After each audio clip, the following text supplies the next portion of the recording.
The first time that interested me is the origin of Mexican culture. As I live in Mexico City, well, Mexico is composed by more than 59 or 60 original cultures, different ethnics, of which the most known may be the Aztecs and the Mayas.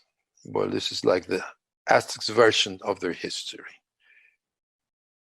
According to them, they came from a place called Aztlan. Aztlan is like the original land. Let's call it like the Garden of Eden of the Aztecs.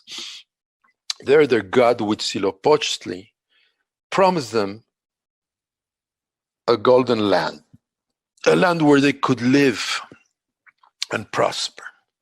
So they took their little boat, they crossed the lake, and started their journey.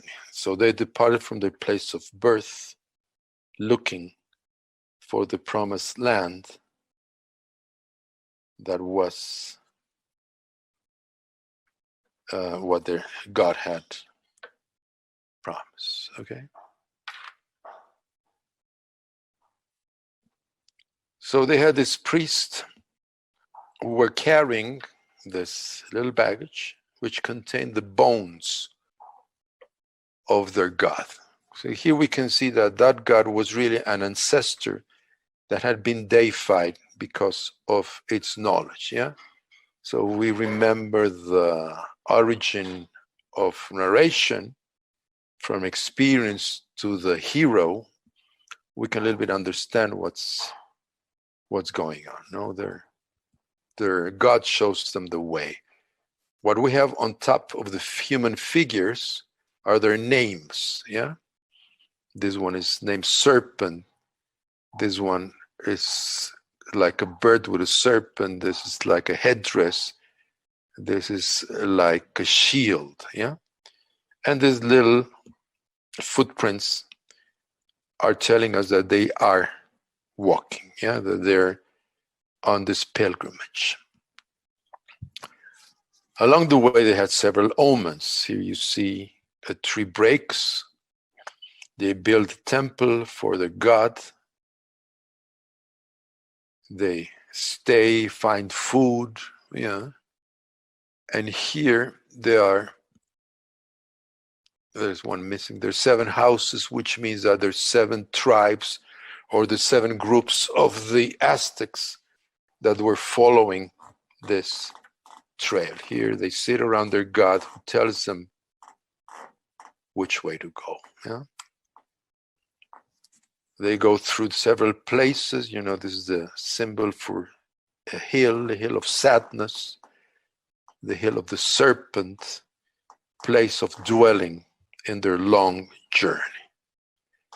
These are depictions of the years. How many years did they last? Yeah, you can see how the years are connected by these lines. Yeah.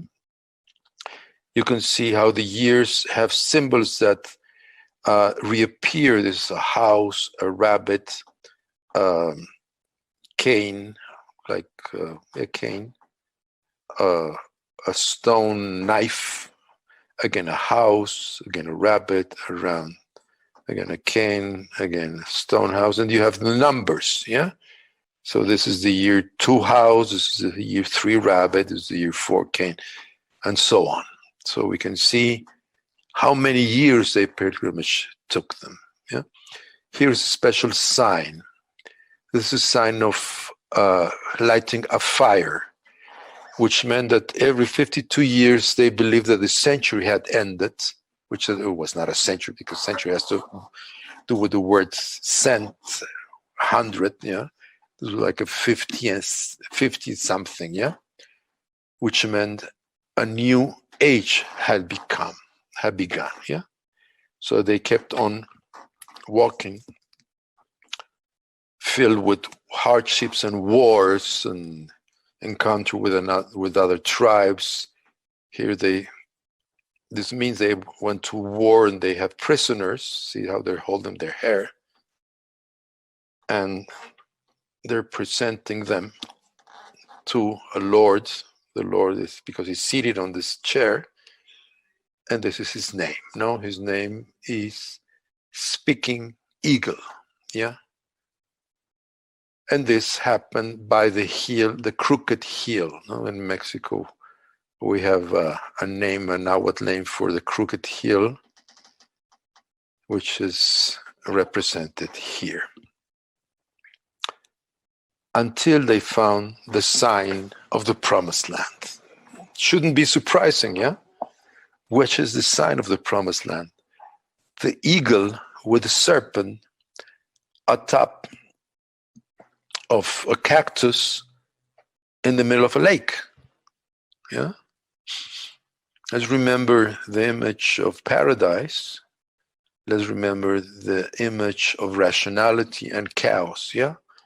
So they found the place where chaos and rationality met, and there they built their city. Fantastic. This is what the Spaniards saw when they came to Mexico. A city built upon the waters.